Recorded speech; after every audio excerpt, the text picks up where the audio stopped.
ਸਤਿ ਸ਼੍ਰੀ ਅਕਾਲ। ਤੁਸੀਂ ਜੁੜੇ ਹੋਏ ਹੋ ਪੰਜਾਬੀ ਰੇਡੀਓ USA ਦੇ ਨਾਲ ਤੇ ਮੈਂ ਹਾਂ ਪ੍ਰਵੀਨ ਸ਼ਰਮਾ ਲੈ ਕੇ ਹਾਜ਼ਰ ਹਾਂ ਪ੍ਰੋਗਰਾਮ ਖਬਰ ਤੇ ਨਜ਼ਰ। ਪ੍ਰੋਗਰਾਮ ਦੇ ਵਿੱਚ ਅੱਗੇ ਵਧਣ ਤੋਂ ਪਹਿਲਾਂ ਸਪਾਂਸਰ ਦਾ ਧੰਨਵਾਦ ਤੇ ਅੱਜ ਦੱਸਦੇ ਚੱਲੀਏ ਕਿ ਅੱਜ ਦਿਨ ਐਤਵਾਰ 18 ਦਸੰਬਰ 2022 3 ਪੋਹ ਨਾਨਕ ਸ਼ਾਹੀ ਸੰਮਤ 554। ਇਸ ਪ੍ਰੋਗਰਾਮ ਨੂੰ ਸਪਾਂਸਰ ਕਰਦੇ ਨੇ ਖਾਲਸਾ ਇੰਸ਼ੋਰੈਂਸ ਏਜੰਸੀ ਵਾਲੇ, ਜਿਨ੍ਹਾਂ ਤੋਂ ਤੁਸੀਂ ਕਿਸੇ ਵੀ ਤਰ੍ਹਾਂ ਦੀ ਇੰਸ਼ੋਰੈਂਸ ਲੈ ਸਕਦੇ ਹੋ ਤੇ ਇੰਸ਼ੋਰੈਂਸ ਲੈਣ ਲਈ ਉਹਨਾਂ ਦਾ ਨੰਬਰ ਹੈ 460 272 2500। ਕਵਰਡ ਕੈਲੀਫੋਰਨੀਆ ਤੇ ਓਬਾਮਾ ਕੇਅਰ ਦੀ ਬਾਬਤ ਉਹਨਾਂ ਦੇ ਨਾਲ ਤੁਸੀਂ ਰਾਏ ਸਲਾਹ ਕਰ ਸਕਦੇ ਹੋ। ਪੈਨਲਟੀ ਤੋਂ ਬਚਣ ਦੇ ਲਈ ਅੱਜ ਹੀ ਡਾਇਲ ਕਰੋ 408 272 2500। ਟਰਕੀਆਨਾ ਇਮੀਗ੍ਰੇਸ਼ਨ ਲਾ ਫਰਮ ਵਾਲੇ, ਜੇ ਟਰਕੀਆਨਾ ਇਮੀਗ੍ਰੇਸ਼ਨ ਬਾਬਤ ਤੁਹਾਡਾ ਕੋਈ ਸਵਾਲ ਹੈ, ਕੋਈ ਸਲਾਹ ਕਰਨੀ ਹੈ ਤਾਂ ਅਟਾਰਨੀ ਟਰਕੀਆਨਾ ਦੇ ਨਾਲ ਤੁਸੀਂ 415 909 0503 ਤੇ ਗੱਲ ਕਰ ਸਕਦੇ ਹੋ। GK Dhanota Yuba City, Baljinder Singh Nijjar Woodland, Paramjit Kaur Rangi Vacaville, Harnek Singh Pabla Indian ਕੰਜ਼ੀਰੈਂਟਨ, ਸਰਬਜੀਤ ਸਿੰਘ ਸ਼ੋਕਰ ਟਰਲਕ, ਜੀਐਨ ਲਿਊ ਵਾਲੇ ਟਰੱਕ ਵਾਸ਼ ਕਰਦੇ ਨੇ, ਆਇਲ ਚੇਂਜ ਕਰਦੇ ਨੇ, ਏਅਰ ਬ੍ਰੇਕਾਂ ਦਾ ਕੰਮ ਤਸੱਲੀ ਬਖਸ਼ ਕਰਦੇ ਨੇ, ਨਵੇਂ ਪੁਰਾਣੇ ਟਾਇਰ ਵੀ ਇਹਨਾਂ ਤੋਂ ਲੈ ਸਕਦੇ ਹੋ। ਲੋਕੇਸ਼ਨ ਆ ਸੈਂਟਰਨੇਲਾ ਦੀ ਨਿੰਮਾ ਸੋਤਾ ਦੇ ਨਾਲ ਗੱਲ ਕੀਤੀ ਜਾ ਸਕਦੀ ਹੈ। ਨੰਬਰ ਹੈ 209 277 0113। ਜੱਸੀ ਗਿੱਲ ਬੇਕਰਸਫੀਲਡ ਤੋਂ ਤੇ ਬੂਟਾ ਸਿੰਘ ਰਾਣੀਪੁਰ ਫਰੈਜ਼ਨੋ ਤੋਂ। ਸੋ ਇਹਨਾਂ ਸਾਰੇ ਹੀ ਸਪਾਂਸਰ ਦਾ ਬਹੁਤ ਬਹੁਤ ਧੰਨਵਾਦ। ਤੇ ਜੇਕਰ ਤੁਸੀਂ ਵੀ ਇਹਨਾਂ ਪ੍ਰੋਗਰਾਮਾਂ ਨੂੰ ਸਪਾਂਸਰ ਕਰਨਾ ਚਾਹੁੰਦੇ ਤਾਂ ਸਟੂਡੀਓ ਦਾ ਨੰਬਰ ਹੈ 408 272 5200। ਇਸ ਨੰਬਰ ਨੂੰ ਡਾਇਲ ਕਰਕੇ ਤੁਸੀਂ ਇਹਨਾਂ ਪ੍ਰੋਗਰਾਮਾਂ ਨੂੰ ਸਪਾਂਸਰ ਕਰ ਸਕਦੇ ਹੋ। ਸੋ ਖਬਰਾਂ ਦੇ ਵੱਲ ਵਧੀਏ, ਪਰ ਉਸ ਤੋਂ ਪਹਿਲਾਂ ਗੱਲ ਕਰਦੇ ਚੱਲ ਗਏ ਜਿਹੜਾ ਮੈਚ ਚੱਲ ਰਿਹਾ ਅਰਜਨਟੀਨਾ ਤੇ ਵਰਸਸ ਫਰਾਂਸ ਦੇ ਵਿਚਾਲੇ। ਜਦੋਂ ਤੱਕ ਆਪਾਂ ਇਹ ਖਬਰਾਂ ਕਰ ਰਹੇ ਹਾਂ ਤਾਂ ਅਰਜਨਟੀਨਾ ਨੇ ਇਸ ਫਾਈਨਲ ਮੁਕਾਬਲੇ ਦੇ ਵਿੱਚ 2-0 ਦੇ ਨਾਲ ਲੀਡ ਲਈ ਹੋਈ ਹੈ। ਰੁਖ ਕਰਦੇ ਹਾਂ ਪੰਜਾਬ ਦੀਆਂ ਖਬਰਾਂ ਦਾ। ਸ਼ੁਰੂਆਤ ਕਰਦੇ ਹਾਂ ਮੌਸਮ ਤੋਂ। ਪੰਜਾਬ ਦੇ ਵਿੱਚ ਪੋਹ ਦਾ ਮਹੀਨਾ ਚੜ੍ਹਨ ਦੇ ਨਾਲ ਹੀ ਠੰਡ ਤੇ ਧੁੰਦ ਨੇ ਜ਼ੋਰ ਫੜ ਲਿਆ। ਸੂਬੇ ਦੇ ਕਈ ਇਲਾਕਿਆਂ ਦੇ ਵਿੱਚ ਧੁੰਦ ਕਰਕੇ ਜਨਜੀਵਨ ਤੇ ਮਾੜਾ ਅਸਰ ਪਿਆ। ਖਾਸ ਕਰਕੇ ਲੋਕਾਂ ਨੂੰ ਵਾਹਨ ਚਲਾਉਣ ਸਮੇਂ ਵੀ ਦਿੱਕਤਾਂ ਦਾ ਸਾਹਮਣਾ ਕਰਨਾ ਪੈ ਰਿਹਾ ਹੈ। ਬਠਿੰਡਾ ਦੀ ਜੇ ਗੱਲ ਕਰੀਏ ਤਾਂ ਸ਼ਹਿਰ ਦੇ ਬਾਹਰੀ ਖੇਤਰਾਂ ਦੇ ਵਿੱਚ ਧੁੰਦ ਪੈਣੀ ਸ਼ੁਰੂ ਹੋ ਗਈ ਸੀ, ਪਰ ਜਿਵੇਂ ਜਿਵੇਂ ਦਿਨ ਚੜ੍ਹਿਆ ਤਾਂ ਧੁੰਦ ਸੰਘਣੀ ਹੁੰਦੀ ਗਈ। ਮੌਸਮ ਵਿਭਾਗ ਦੇ ਮੁਤਾਬਕ ਸੂਬੇ ਦੇ ਵਿੱਚ ਤਾਪਮਾਨ ਵੀ ਹੇਠਾਂ ਡਿੱਗਦਾ ਜਾ ਰਿਹਾ। ਪਤਾ ਲੱਗਿਆ ਕਿ ਲੰਘੀ ਰਾਤ ਪੰਜਾਬ ਦੇ ਵਿੱਚ ਸਭ ਤੋਂ ਠੰਡਾ ਸ਼ਹਿਰ ਬਠਿੰਡਾ ਰਿਹਾ, ਜਿੱਥੇ ਘੱਟੋ ਘੱਟ ਤਾਪਮਾਨ 3.2 ਡਿਗਰੀ ਸੈਲਸੀਅਸ ਦਰਜ ਕੀਤਾ ਗਿਆ। ਇਸੇ ਤਰ੍ਹਾਂ ਰਾਜਧਾਨੀ ਚੰਡੀਗੜ੍ਹ ਦੇ ਵਿੱਚ ਤਾਪਮਾਨ 6.6 ਡਿਗਰੀ, ਅੰਮ੍ਰਿਤਸਰ ਦੇ ਵਿੱਚ 5, ਲੁਧਿਆਣਾ ਦੇ ਵਿੱਚ 5.2, ਫਰੀਦਕੋਟ ਦੇ ਵਿੱਚ 4.2, ਪਠਾਨਕੋਟ ਦੇ ਵਿੱਚ 6.4, ਗੁਰਦਾਸਪੁਰ ਦੇ ਵਿੱਚ 4.8, ਪਟਿਆਲਾ ਦੇ ਵਿੱਚ 4.9 ਡਿਗਰੀ ਸੈਲਸੀਅਸ ਦਰਜ ਕੀਤਾ ਗਿਆ। ਰੁਕ ਕਰਦੇ ਹਾਂ ਫਿਰੋਜ਼ਪੁਰ ਦਾ। ਜ਼ੀਰਾ ਸ਼ਰਾਬ ਫੈਕਟਰੀ ਦੀ ਗੱਲ ਕਰਾਂਗੇ। ਫੈਕਟਰੀ ਤੋਂ ਧਰਨਾ ਉਠਾਉਣ ਦੇ ਲਈ ਪੁਲਿਸ ਨੇ ਪ੍ਰਦਰਸ਼ਨਕਾਰੀਆਂ ਤੇ ਲਾਠੀਚਾਰਜ ਕੀਤਾ। ਫੈਕਟਰੀ ਤੋਂ 1 ਕਿਲੋਮੀਟਰ ਦੂਰ ਪਿੰਡ ਰਟੌਲ ਰੋਹੀ ਦੇ ਟੀ ਪੁਆਇੰਟ ਤੇ ਖੜੇ ਪ੍ਰਦਰਸ਼ਨਕਾਰੀਆਂ ਉੱਪਰ ਪੁਲਿਸ ਨੇ ਲਾਠੀਚਾਰਜ ਕੀਤਾ ਤੇ ਕਈ ਪ੍ਰਦਰਸ਼ਨਕਾਰੀਆਂ ਨੂੰ ਹਿਰਾਸਤ ਦੇ ਵਿੱਚ ਲਿਆ। ਇਸ ਪੁਆਇੰਟ ਤੇ ਪੁਲਿਸ ਨੇ ਹੁਣ ਆਪਣਾ ਕਬਜ਼ਾ ਕਰ ਲਿਆ। ਦੂਜੇ ਪਾਸੇ ਫੈਕਟਰੀ ਦੇ ਬਾਹਰ ਲੱਗਾ ਧਰਨਾ ਜਾਰੀ ਹੈ, ਪਰ ਉੱਥੇ ਪ੍ਰਦਰਸ਼ਨਕਾਰੀਆਂ ਦੀ ਗਿਣਤੀ ਕਾਫੀ ਘੱਟ ਸੀ। ਜਿਹੜੇ ਮੁਜ਼ਾਹਰਾਕਾਰੀ ਰਟੌਲ ਰੋਹੀ ਤੋਂ ਖਦੇੜੇ ਗਏ ਸਨ, ਉਹਨਾਂ ਦੇ ਵਿੱਚੋਂ ਕੁਝ ਖੇਤਾਂ ਵਿੱਚੋਂ ਦੀ ਹੋ ਕੇ ਫੈਕਟਰੀ ਦੇ ਬਾਹਰ ਲੱਗੇ ਧਰਨੇ ਦੇ ਵਿੱਚ ਪਹੁੰਚਣ ਦੀ ਕੋਸ਼ਿਸ਼ ਕਰ ਰਹੇ ਨੇ। ਇੱਥੇ ਗੁਰੂ ਗ੍ਰੰਥ ਸਾਹਿਬ ਜੀ ਦਾ ਪ੍ਰਕਾਸ਼ ਵੀ ਕੀਤਾ ਹੋਇਆ ਹੈ। ਪ੍ਰਸ਼ਾਸਨ ਵੱਲੋਂ ਗੁਰੂ ਗ੍ਰੰਥ ਸਾਹਿਬ ਜੀ ਦੇ ਪਾਠ ਦਾ ਭੋਗ ਪਾ ਕੇ ਉੱਥੋਂ ਪੂਰੀ ਮਰਿਆਦਾ ਦੇ ਨਾਲ ਗੁਰੂ ਸਾਹਿਬ ਦਾ ਸਰੂਪ ਗੁਰਦੁਆਰਾ ਸਾਹਿਬ ਭੇਜਣ ਦੀਆਂ ਤਿਆਰੀਆਂ ਵੀ ਵਿੱਢੀਆਂ ਜਾ ਰਹੀਆਂ ਸਨ। ਇਸ ਦੇ ਲਈ ਐਸਡੀਐਮ ਜ਼ੀਰਾ ਵੱਲੋਂ ਪੰਚਾਇਤ ਅਤੇ ਗੁਰਦੁਆਰਾ ਦੇ ਗ੍ਰੰਥੀ ਨੂੰ ਬੇਅਦਬੀ ਹੋਣ ਦਾ ਡਰ ਦੱਸ ਕੇ ਚਿੱਠੀ ਲਿਖੀ ਗਈ ਹੈ। ਸੰਯੁਕਤ ਕਿਸਾਨ ਮੋਰਚਾ ਦੇ ਆਗੂਆਂ ਨੇ ਵੀ ਕਿਸਾਨ ਜਥੇਬੰਦੀਆਂ ਤੇ ਆਸ-ਪਾਸ ਦੇ ਪਿੰਡਾਂ ਦੇ ਲੋਕਾਂ ਨੂੰ ਲਾਮਬੰਦ ਹੋਣ ਦੇ ਸੁਨੇਹੇ ਭੇਜਣੇ ਸ਼ੁਰੂ ਕਰ ਦਿੱਤੇ ਨੇ। ਫਿਲਹਾਲ ਪੁਲਿਸ ਅਤੇ ਪ੍ਰਦਰਸ਼ਨਕਾਰੀਆਂ ਦੇ ਵਿਚਾਲੇ ਸਥਿਤੀ ਤਣਾਅਪੂਰਨ ਹੈ। ਆਗੂਆਂ ਨੇ ਚੇਤਾਵਨੀ ਦਿੱਤੀ ਸੀ ਕਿ ਜੇਕਰ ਪ੍ਰਸ਼ਾਸਨ ਵੱਲੋਂ ਜ਼ਬਰਦਸਤੀ ਉਠਾਉਣ ਦੀ ਕੋਸ਼ਿਸ਼ ਕੀਤੀ ਗਈ ਤਾਂ ਇਸ ਦੇ ਸਿੱਟੇ ਗੰਭੀਰ ਨਿਕਲਣਗੇ ਤੇ ਸਰਕਾਰ ਨੂੰ ਭੁਗਤਣੇ ਪੈਣਗੇ। ਰੁਕ ਕਰਦੇ ਹਾਂ ਸ੍ਰੀ ਮੁਕਤਸਰ ਸਾਹਿਬ ਦਾ। ਪੰਜਾਬ ਦੇ ਵਿੱਚ ਅਕਸਰ ਹੀ ਅੱਜ ਕੱਲ੍ਹ ਆਪਾਂ ਸੁਣ ਰਹੇ ਹਾਂ ਕਿ ਫਰੌਤੀਆਂ ਦਾ ਕੰਮ ਜ਼ੋਰਾਂ ਤੇ ਹੈ। ਇਸੇ ਤਰ੍ਹਾਂ ਪਿੰਡ ਕੋਟ ਭਾਈ ਵਸਨੀਕ ਹਰਮਨ ਸਿੰਘ ਨੂੰ ਅਗਵਾ ਕਰ ਲਿਆ ਗਿਆ, ਜਿਹਦੀ ਉਮਰ 20 ਸਾਲ ਦੱਸੀ ਗਈ ਹੈ ਤੇ ਉਸ ਨੂੰ ਅਗਵਾ ਕਰਕੇ 30 ਲੱਖ ਰੁਪਏ ਦੀ ਫਰੌਤੀ ਮੰਗਣ ਅਤੇ ਉਸ ਦਾ ਕਤਲ ਕਰਨ ਦਾ ਮਾਮਲਾ ਸਾਹਮਣੇ ਆਇਆ। ਪੁਲਿਸ ਨੇ ਇਸ ਸੰਬੰਧੀ 9 ਜਣਾਂ ਦੇ ਖਿਲਾਫ ਕੇਸ ਦਰਜ ਕੀਤਾ, ਜਿਨ੍ਹਾਂ ਦੇ ਵਿੱਚੋਂ 5 ਨੂੰ ਗ੍ਰਿਫਤਾਰ ਕਰ ਲਿਆ। ਬਾਕੀ 4 ਮੁਲਜ਼ਮਾਂ ਦੀ ਭਾਲ ਜਾਰੀ ਹੈ, ਜਿਨ੍ਹਾਂ ਦੇ ਵਿੱਚੋਂ ਇੱਕ ਮੁਲਜ਼ਮ ਦੁਬਈ ਚਲਾ ਗਿਆ। ਗ੍ਰਿਫਤਾਰ ਕੀਤੇ ਗਏ ਮੁਲਜ਼ਮਾਂ ਦੀ ਪਛਾਣ ਮਲਕੀਤ ਸਿੰਘ ਵਾਸੀ ਆਲੀ ਕੇ ਝੁੱਗੀਆਂ, ਰਮਨਦੀਪ ਕੌਰ ਵਾਸੀ ਦੁੱਪਾਪੁਰ ਕੇਰੀ ਰਾਜਸਥਾਨ, ਮਨਦੀਪ ਸਿੰਘ ਵਾਸੀ ਚੱਕ ਰਾਮ ਸਿੰਘ ਵਾਲਾ, ਗੁਰਸੇਵਕ ਸਿੰਘ ਵਾਸੀ ਸ਼ਾਮ ਖੇੜਾ ਤੇ ਜਗਮੀਤ ਸਿੰਘ ਵਾਸੀ ਮਲਕਾਣਾ ਵਜੋਂ ਹੋਈ ਹੈ। ਇਹਨਾਂ ਤੋਂ ਇਲਾਵਾ ਫਰਾਰ ਮੁਲਜ਼ਮਾਂ ਦੀ ਪਛਾਣ ਮਨਦੀਪ ਸਿੰਘ, ਜਗਮੀਤ ਸਿੰਘ ਤੇ ਲਾਲੂ ਤੇ ਨਵਜੋਤ ਸਿੰਘ ਵਜੋਂ ਕੀਤੀ ਗਈ ਹੈ। ਫਰੀਦਕੋਟ ਰੇਂਜ ਦੇ ਆਈਜੀ ਪ੍ਰਦੀਪ ਕੁਮਾਰ ਯਾਦਵ ਨੇ ਦੱਸਿਆ ਕਿ ਨਵਜੋਤ ਸਿੰਘ 25 ਨਵੰਬਰ ਨੂੰ ਹਰਮਨ ਸਿੰਘ ਨੂੰ ਵਰਗਲਾ ਕੇ ਪਿੰਡ ਸ਼ਾਮਖੇੜਾ ਸਥਿਤ ਗੁਰਸੇਵਕ ਸਿੰਘ ਦੇ ਘਰ ਲੈ ਗਿਆ, ਜਿੱਥੇ ਪਹਿਲਾਂ ਹੀ ਉਸ ਦੇ ਸਾਥੀ ਮੌਜੂਦ ਸਨ। ਉਹਨਾਂ ਨੇ ਰਲ ਕੇ ਹਰਮਨ ਦਾ ਕਤਲ ਕਰ ਦਿੱਤਾ ਤੇ ਲਾਸ਼ ਗੁਰਸੇਵਕ ਸਿੰਘ ਦੇ ਖੇਤ ਦੇ ਵਿੱਚ ਦੱਬ ਦਿੱਤੀ। ਇਸ ਤੋਂ ਬਾਅਦ ਮੁਲਜ਼ਮਾਂ ਨੇ ਹਰਮਨ ਦੇ ਪਰਿਵਾਰ ਕੋਲੋਂ ਫਿਰੌਤੀ ਮੰਗਣੀ ਸ਼ੁਰੂ ਕਰ ਦਿੱਤੀ। ਉਹਨਾਂ ਦੱਸਿਆ ਕਿ ਨਵਜੋਤ ਸਿੰਘ 3 ਦਸੰਬਰ ਨੂੰ ਦੁਬਈ ਚਲਾ ਗਿਆ ਸੀ ਤੇ ਉੱਥੋਂ ਹੀ ਉਹ ਫਿਰੌਤੀ ਸੰਬੰਧੀ WhatsApp ਰਾਹੀਂ ਕਾਲ ਕਰਦਾ ਸੀ। ਗ੍ਰਿਫਤਾਰ ਕੀਤੇ ਗਏ ਮੁਲਜ਼ਮਾਂ ਦੀ ਨਿਸ਼ਾਨਦੇਹੀ ਤੇ ਪੁਲਿਸ ਨੇ ਡਿਊਟੀ ਮੈਜਿਸਟ੍ਰੇਟ ਦੀ ਹਾਜ਼ਰੀ ਦੇ ਵਿੱਚ ਪਿੰਡ ਸ਼ਾਮਖੇੜਾ ਸਥਿਤ ਗੁਰਸੇਵਕ ਸਿੰਘ ਦੇ ਖੇਤ ਦੇ ਵਿੱਚੋਂ ਹਰਮਨ ਸਿੰਘ ਦੀ ਲਾਸ਼ ਬਰਾਮਦ ਕਰ ਲਈ ਹੈ। ਪਤਾ ਲੱਗਿਆ ਹੈ ਕਿ ਫਿਰੌਤੀ ਮੰਗਣ ਦੇ ਲਈ ਲਿਖੀਆਂ ਚਿੱਠੀਆਂ ਇੱਕ ਮੁਲਜ਼ਮ ਦੀ ਨਾਬਾਲਗ ਲੜਕੀ ਕੋਲੋਂ ਲਿਖਵਾਈਆਂ ਗਈਆਂ ਸਨ। ਮੁਲਜ਼ਮਾਂ ਨੇ ਮੰਨਿਆ ਹੈ ਕਿ ਹਰਮਨ ਸਿੰਘ ਵੱਲੋਂ ਉਹਨਾਂ ਨੂੰ ਪਛਾਣ ਲਏ ਜਾਣ ਦੇ ਡਰੋਂ ਉਹਨਾਂ ਹਰਮਨ ਦਾ ਕਤਲ ਕੀਤਾ।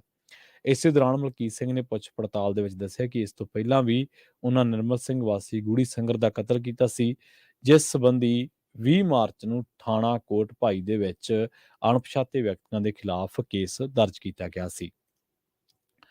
ਗੱਲ ਕਰਦੇ ਹਾਂ ਕੈਪਟਨ ਦੇ ਬਿਆਨ ਦੀ। ਪੰਜਾਬ ਦੇ ਸਾਬਕਾ ਮੁੱਖ ਮੰਤਰੀ ਕੈਪਟਨ ਅਮਰਿੰਦਰ ਸਿੰਘ ਨੇ ਇੱਕ ਚੈਨਲ ਤੇ ਇੰਟਰਵਿਊ ਦੇ ਦੌਰਾਨ ਕਿਹਾ ਕਿ ਉਹਨਾਂ ਨੂੰ ਸਮਝ ਨਹੀਂ ਆ ਰਹੀ ਕਿ ਪੰਜਾਬ ਦੇ ਵਿੱਚ ਆਮ ਆਦਮੀ ਪਾਰਟੀ ਦੀ ਸਰਕਾਰ ਬਣਨ ਤੋਂ ਬਾਅਦ ਸੂਬੇ ਦਾ ਅਸਲ ਮੁੱਖ ਮੰਤਰੀ ਕੌਣ ਹੈ, ਭਗਵੰਤ ਮਾਨ ਜਾਂ ਫਿਰ ਰਾਘਵ ਚੱਡਾ। ਉਹਨਾਂ ਦੋਸ਼ ਲਾਇਆ ਕਿ ਪੰਜਾਬ ਦੇ ਮੁੱਦਿਆਂ ਦੇ ਨਾਲ ਸੰਬੰਧਿਤ ਸਾਰੀਆਂ ਫਾਈਲਾਂ ਸਿੱਧੀਆਂ ਰਾਘਵ ਚੱਡੇ ਕੋਲ ਪਹੁੰਚਦੀਆਂ ਨੇ। ਉਹਨਾਂ ਕਿਹਾ ਕਿ ਭਗਵੰਤ ਮਾਨ ਸਰਕਾਰ ਵੱਲੋਂ ਪੰਜਾਬ ਵਾਸੀਆਂ ਦੇ ਨਾਲ ਕੀਤਾ ਵਾਅਦਾ ਕੋਈ ਵੀ ਪੂਰਾ ਨਹੀਂ ਕੀਤਾ ਗਿਆ। ਇਸੇ ਦੌਰਾਨ ਰਾਜ ਸਭਾ ਮੈਂਬਰ ਰਾਘਵ ਚੱਡਾ ਨੇ ਇੱਕ ਵੱਖਰੀ ਇੰਟਰਵਿਊ ਦੇ ਦੌਰਾਨ ਕਿਹਾ ਕਿ ਮੈਂ ਮਨ, ਪਰਿਵਾਰ ਅਤੇ ਦਿਲੋਂ ਪੰਜਾਬੀ ਹਾਂ ਤੇ ਹਰ ਪੱਖੋਂ ਪੰਜਾਬ ਦਾ ਭਲਾ ਚਾਹੁੰਦਾ ਹੈ।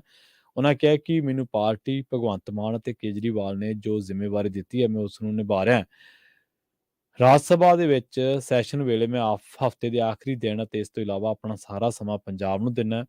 ਇੱਕ ਸਵਾਲ ਦੇ ਜਵਾਬ ਦੇ ਵਿੱਚ ਉਹਨਾਂ ਕਿਹਾ ਸੀਗਾ ਕਿ ਉਹ ਪੰਜਾਬ ਦੇ ਲਈ ਕੰਮ ਕਰਦੇ ਨੇ ਤੇ ਪੰਜਾਬ ਨਾਲ ਸੰਬੰਧਿਤ ਸਾਰੀਆਂ ਜ਼ਿੰਮੇਵਾਰੀਆਂ ਨੂੰ ਪੂਰੀ ਇਮਾਨਦਾਰੀ ਨਾਲ ਨਿਭਾਉਂਦੇ ਨੇ।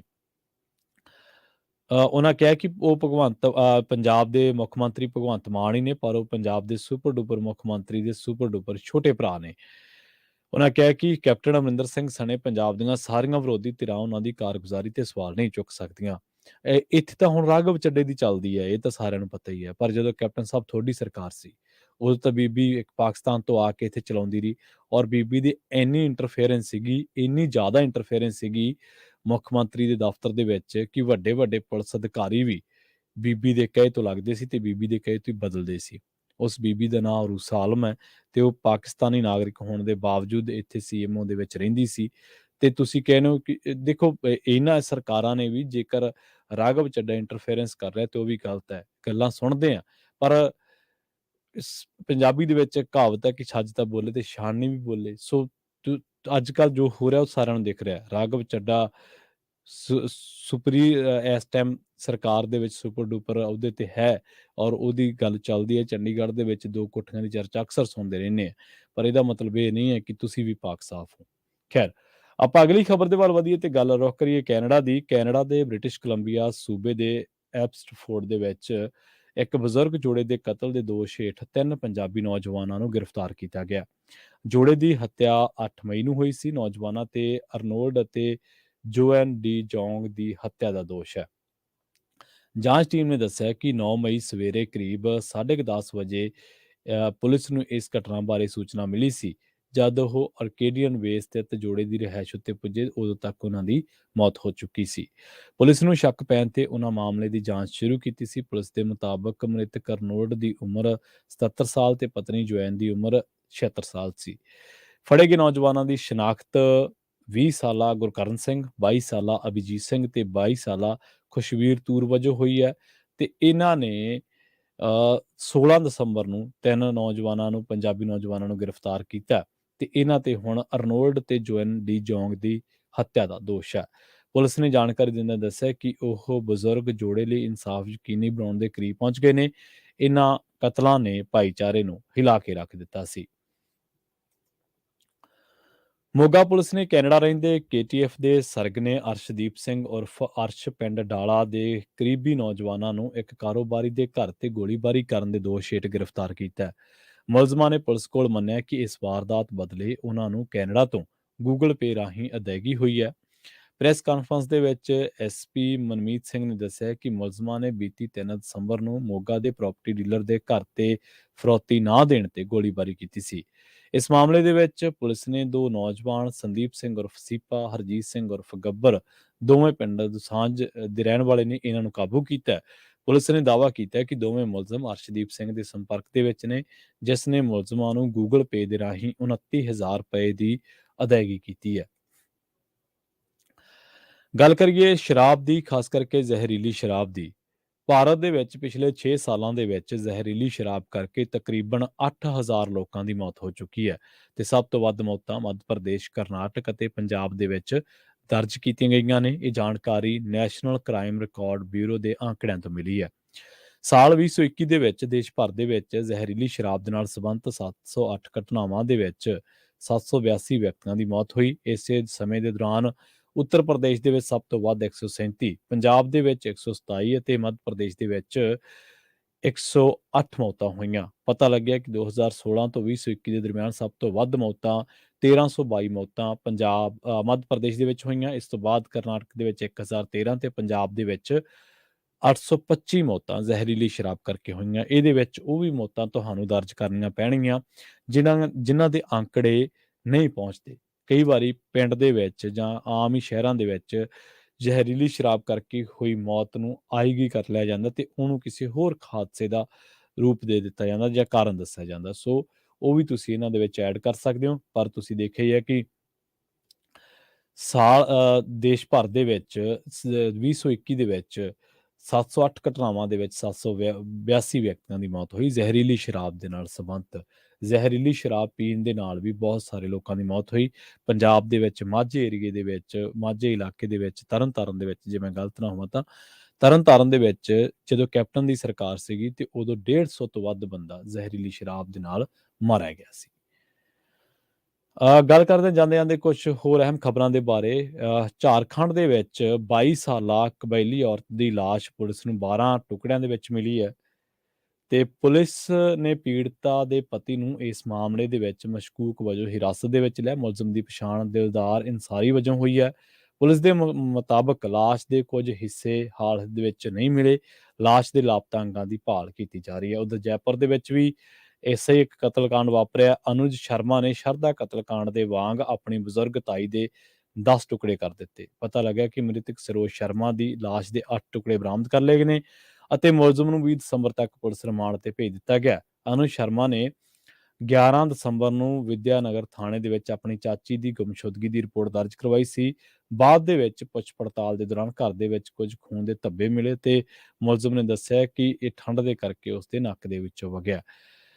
ਗੁੰਮਸ਼ੁਦਾ ਰਿਪੋਰਟ ਦੇ ਮਾਮਲੇ ਵਜੋਂ ਮੰਨਿਆ, ਪਰ ਜਦੋਂ ਤੱਕ ਸੀਸੀਟੀਵੀ ਫੁਟੇਜ ਸਾਹਮਣੇ ਆਈ ਤੇ ਮਾਮਲਾ ਸਾਫ਼ ਹੋ ਗਿਆ। ਇਸ ਦੇ ਵਿੱਚ ਮੁਲਜ਼ਮ 11 ਦਸੰਬਰ ਦੀ ਦੁਪਹਿਰ ਨੂੰ ਇੱਕ ਭਾਰੀ ਸੂਟਕੇਸ ਨੂੰ ਖਿੱਚਦਾ ਦਿਖਾਈ ਦਿੰਦਾ ਹੈ। ਪਤਾ ਲੱਗਿਆ ਕਿ ਉਸ ਨੇ ਆਪਣੀ ਤਾਈ ਦੇ ਸਿਰ ਦੇ ਵਿੱਚ ਹਥੌੜਾ ਮਾਰ ਕੇ ਉਹਦਾ ਕਤਲ ਕਰ ਦਿੱਤਾ ਕਿਉਂਕਿ ਉਹ ਉਸਦੇ ਰਵੱਈਏ ਤੋਂ ਪਰੇਸ਼ਾਨ ਸੀ। ਮੁਲਜ਼ਮ ਬੀਟੈਕ ਪਾਸ ਹੈ ਤੇ ਉਹ ਫਰਮ ਦੇ ਵਿੱਚ ਕੰਮ ਕਰਦਾ ਹੈ, ਪਰ ਪਿਛਲੇ 8 ਸਾਲਾਂ ਤੋਂ ਬੇਕਾਰ ਆ ਤੇ ਕੁਝ ਧਾਰਮਿਕ ਸਮੂਹਾਂ ਦੇ ਨਾਲ ਜੁੜਿਆ ਹੋਇਆ। ਆਪਣੀ ਤਾਈ ਦਾ ਕਤਲ ਕਰਕੇ ਉਸਨੇ ਲਾਸ਼ ਦੇ ਟੁਕੜੇ ਦਿੱਲੀ ਜੈਪੁਰ ਹਾਈਵੇ ਦੇ ਨੇੜੇ ਜੰਗਲੀ ਇਲਾਕਿਆਂ ਦੇ ਵਿੱਚ ਸੁੱਟ ਦਿੱਤੇ ਸਨ। ਅਨੁਜ ਆਰਥਿਕ ਤੌਰ ਤੇ ਸਰੋਜ ਸ਼ਰਮਾ ਤੇ ਨਿਰਭਰ ਸੀ। ਉਸਨੇ ਸੰਗਮਰਮਰ ਕੱਟਣ ਵਾਲੇ ਕਟਰ ਦੇ ਨਾਲ ਲਾਸ਼ ਦੇ ਟੁਕੜੇ ਕੀਤੇ। ਇਸ ਤੋਂ ਬਾਅਦ ਉਸਨੇ ਲਾਸ਼ ਦੇ ਅੰਗਾਂ ਨੂੰ ਸੂਟਕੇਸ ਅਤੇ ਬਾਲਟੀ ਦੇ ਵਿੱਚ ਭਰ ਕੇ ਹਾਈਵੇ ਤੇ ਸਥਿਤ ਜੰਗਲੀ ਖੇਤਰ ਦੇ ਵਿੱਚ ਸੁੱਟ ਦਿੱਤਾ ਸੀ। ਹੁਣ ਇੱਕ ਖਬਰ ਝਾਰਖੰਡ ਤੋਂ ਸਾਂਝੀ ਕਰਕੇ ਹਟਿਆ ਤੇ ਤੁਸੀਂ ਦੇਖਿਆ ਹੋਣਾ ਜਿਹੜਾ ਕਤਲਕਾਂਡ ਸ਼ਰਧਾ ਕਤਲਕਾਂਡ ਹੈ ਉਹਦੇ ਵਿੱਚ ਵੀ ਇਸੇ ਤਰ੍ਹਾਂ ਹੀ ਦੋਸ਼ੀ ਨੇ ਆਪਣੀ ਪ੍ਰੇਮਿਕਾ ਦਾ ਕਤਲ ਕੀਤਾ ਸੀ। ਖੈਰ, ਪ੍ਰੋਗਰਾਮ ਖਬਰ ਤੇ ਨਜ਼ਰ ਦੇ ਵਿੱਚ ਨਹੀਂ, ਮੈਨੂੰ ਪ੍ਰਵੀਨ ਸ਼ਰਮਾ ਨੇ ਇੱਥੇ ਦੀ ਇਜਾਜ਼ਤ। ਜੁੜੇ ਰਹੋ ਪੰਜਾਬੀ ਰੇਡੀਓ USA ਦੇ ਨਾਲ ਤੇ ਆਖਿਰ ਦੇ ਵਿੱਚ ਇੱਕ ਵਾਰ ਫਿਰ ਤੋਂ ਤੁਹਾਨੂੰ ਸਭ ਨੂੰ ਪਿਆਰ ਸਤਿਕਾਰ ਸਹਿਤ ਸਤਿ ਸ਼੍ਰੀ ਅਕਾਲ।